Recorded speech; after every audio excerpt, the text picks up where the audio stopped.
Hi, it's Dave Johal for the Boxing Voice with Jacob Robinson. How are you, Jacob?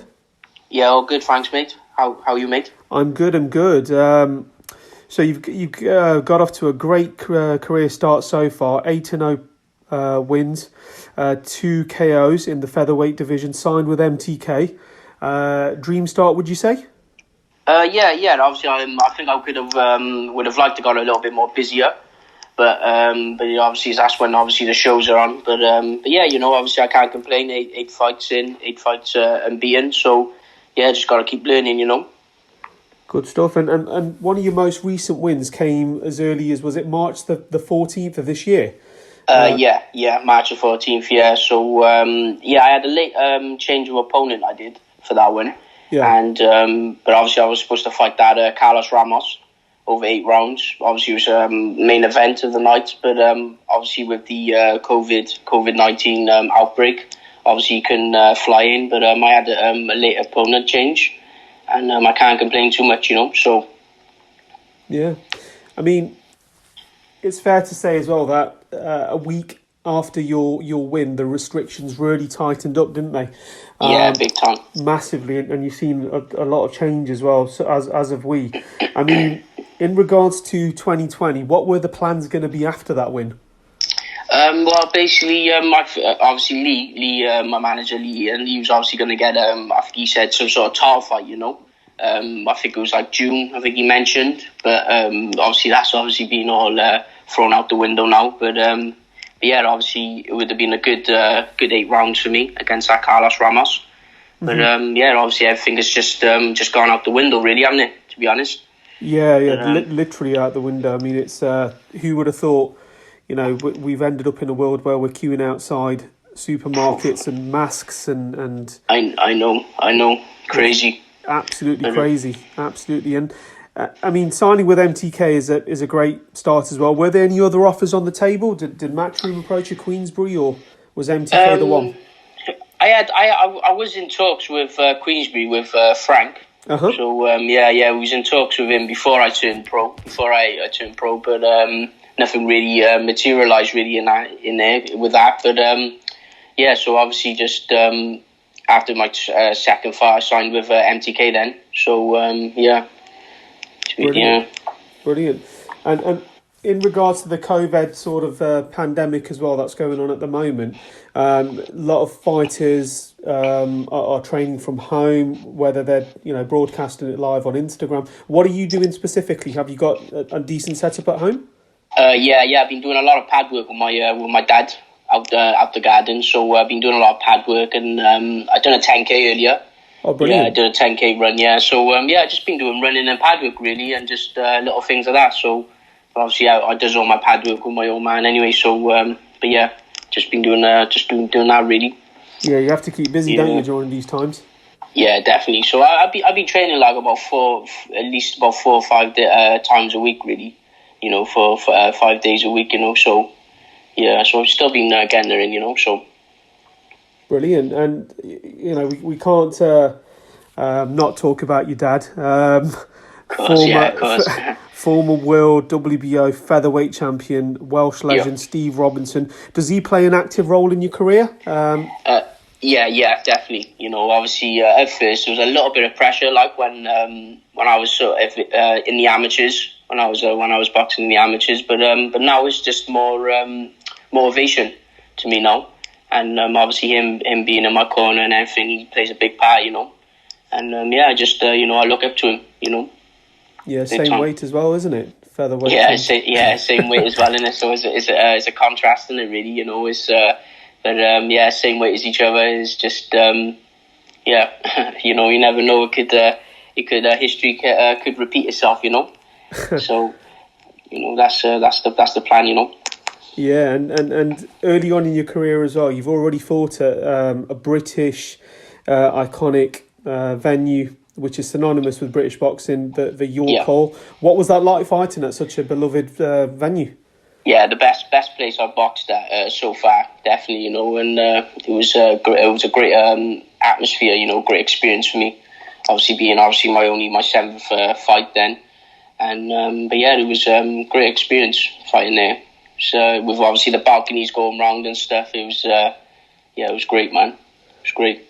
Yeah, it's one of them sort of places you can see everything from everywhere, can't you? You've always got you even if you like, if you pay for a ringside ticket or the balcony tickets, obviously just like, it's you got a great view anyway, so yeah, it's great venue. Yeah, absolutely. And the final of the Golden Contract was due to happen at the featherweight division. Ryan Walsh and Jazza Dickens, who have also, after their wins as well, elevated them in the world rankings. Of course. And this will happen once the pandemic is stabilised. Who do you see winning that fight in the final now? It's a hard one, obviously Jazz is he's come on again, haven't he? He's come on leaps and bounds again, haven't he, Jazz, in his career. But I had an interview after my fight in October, and I said Walsh, didn't I? I said Ryan Walsh on the IFL TV. Interviewed me. I said Ryan Walsh, but it's a close one really. So I don't know, like as in performance wise, I think they both had good performances, haven't they? Really in both their fights. So I'm on the fence, mate. I am to be honest. I'm on the fence, but probably a pick. I'll probably maybe Walsh. Yeah. As in star wise, he's a good solid fighter, isn't he? What you see is what you get with Walsh, And like I said, Jazz has obviously come on a lot, so yeah, I'm on the fence a little bit. I mean, am I right in thinking as well, because you won the reserve fight over in October?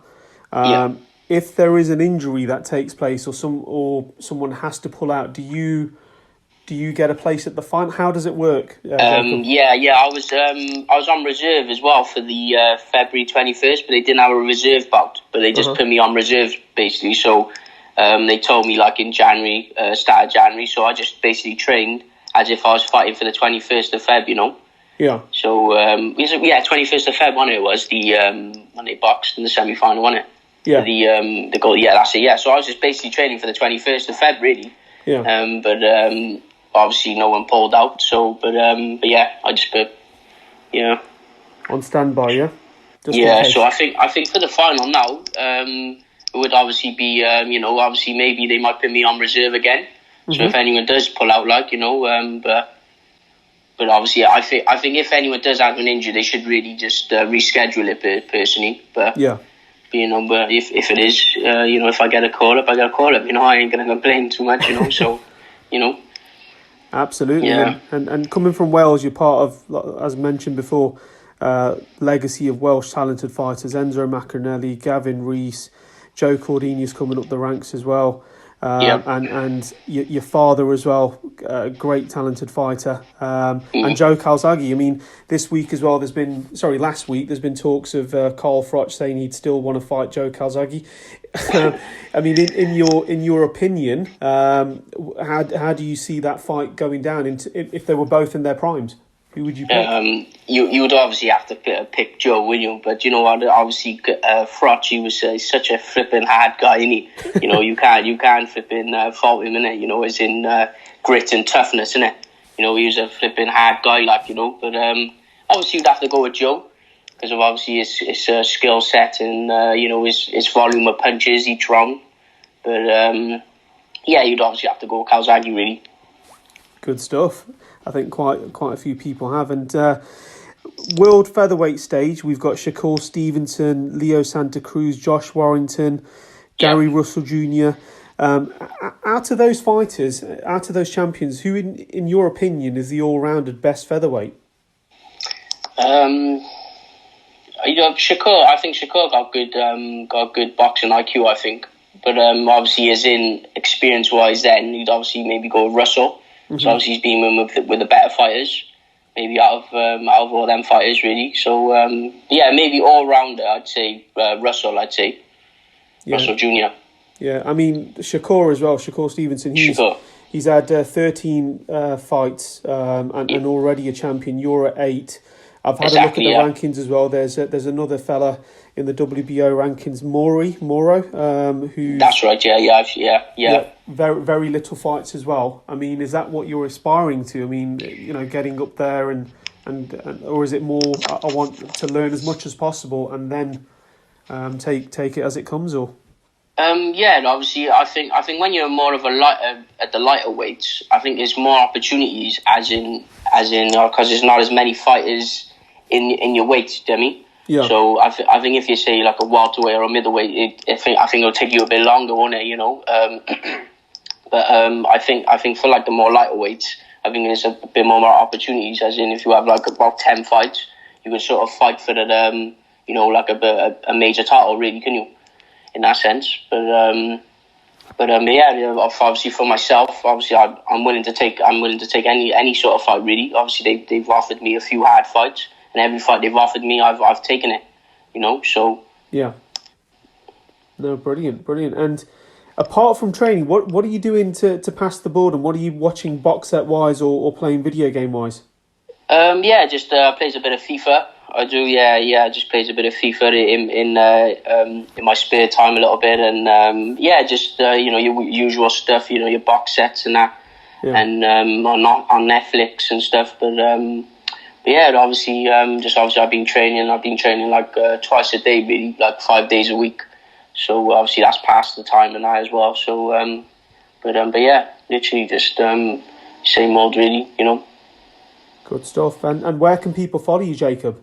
Where can we get more of you? My Instagram is Jacob Champ Robinson, and then Facebook, then just Jacob Robinson, and then I don't really use Twitter much, but I need to jump on that a little bit more. But that's the same again. I think that's just Baby Jake. That is my Twitter name. But yeah, I need to jump on Twitter really a little bit more. I don't really use it. Yeah. Brilliant. Jacob, we'll definitely catch up with you once this pandemic is over. Yeah. And hopefully we'll see you in some great fights this year and certainly next year. That's it, man. Certainly, man. Of course, for sure. You have to like, subscribe, and share. As always, if you want to support us to the next level, head over to the patreon.com/ThaBoxingVoice. We have tons of exclusive from Border Wars, Entitled, betting shows. The list goes on and on and on. But in addition to that, if you guys have questions for fighters, trainers, and promoters, this is where you can submit them. We will run out, get these questions answered, and put it back on the show just for you guys. Appreciate it. Peace.